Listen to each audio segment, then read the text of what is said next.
ಸಾವಿರಾರು ರೂಪಾಯಿ ಮೌಲ್ಯದ ಚಿನ್ನಾಭರಣ ಹಾಗೂ ನಗದು ಹಣ ಮರಳಿಸಿ ಪ್ರಾಮಾಣಿಕತೆ ಮೆರೆದ ಆಟೋ ಚಾಲಕ.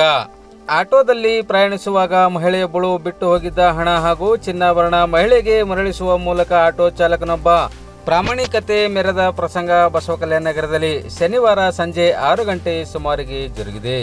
ಬಸವಕಲ್ಯಾಣ ನಗರದ ಯಾಕತ್ಪುರ ಬಡಾವಣೆಯ ನಿವಾಸಿ ಗೌಸ್ ಅಜಿತ್ ಮಿಯಾ ಹಣ ಹಾಗೂ ಚಿನ್ನಾಭರಣ ಮರಳಿಸಿದ ಆಟೋ ಚಾಲಕನಾಗಿದ್ದಾನೆ. ಬಸವಕಲ್ಯಾಣ ತಾಲೂಕಿನ ಕೊಹಿನೂರು ಗ್ರಾಮದ ನಿವಾಸಿಯಾಗಿರುವ ಲಲಿತಾ ಕಾಶಿನಾಥ್ ಎನ್ನುವ ಮಹಿಳೆಯೊಬ್ಬಳು ಬಸವಕಲ್ಯಾಣ ನಗರದ ಬಸವೇಶ್ವರ ವೃತ್ತದಲ್ಲಿಯ ಕಿರಾಣಾ ಅಂಗಡಿಯಿಂದ ಕಿರಾಣಿ ವಸ್ತುಗಳನ್ನು ಖರೀದಿಸಿದ ನಂತರ ಬಸವಕಲ್ಯಾಣ ನಗರದ ಟೂರಿಸ್ಟ್ ಲಾಡ್ಜ್ವರೆಗೆ ಆಟೋದಲ್ಲಿ ತೆರಳಿದ್ದಾಳೆ. ಆದರೆ ಆಟೋದಿಂದ ಕೆಳಗೆ ಇಳಿಯುವಾಗ ನಗದು ಹಣ ಹಾಗೂ ಚಿನ್ನ ಮತ್ತು ಬೆಳ್ಳಿ ಆಭರಣಗಳನ್ನು ಹೊಂದಿದ್ದ ಪರ್ಸ್ ಅಲ್ಲೇ ಬಿಟ್ಟು ಆಟೋದಿಂದ ಇಳಿದಿದ್ದಾಳೆ.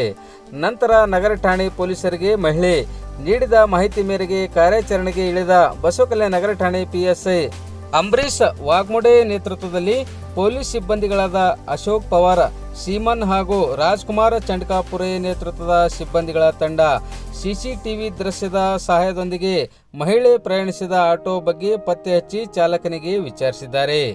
ಪೊಲೀಸ್ ಅಧಿಕಾರಿಗಳು ಸಂಪರ್ಕಿಸಿದ ತಕ್ಷಣ ತನ್ನ ಆಟೋ ಪರಿಶೀಲಿಸಿದ ಚಾಲಕ ಮಹಿಳೆಯ ಪರ್ಸ್ ಆಟೋದಲ್ಲಿ ಇರುವ ಬಗ್ಗೆ ಪೊಲೀಸರಿಗೆ ಮಾಹಿತಿ ನೀಡಿದಲ್ಲದೆ ತಕ್ಷಣ ಪೊಲೀಸ್ ಠಾಣೆಗೆ ಬಂದು ಪೊಲೀಸರ ಸಮ್ಮುಖದಲ್ಲಿ ಮಹಿಳೆಗೆ ಪರ್ಸ್ ಹಿಂದಿರುಗಿಸುವ ಮೂಲಕ ಆಟೋ ಚಾಲಕ ಪ್ರಾಮಾಣಿಕತೆ ಮೆರೆದಿದ್ದಾನೆ.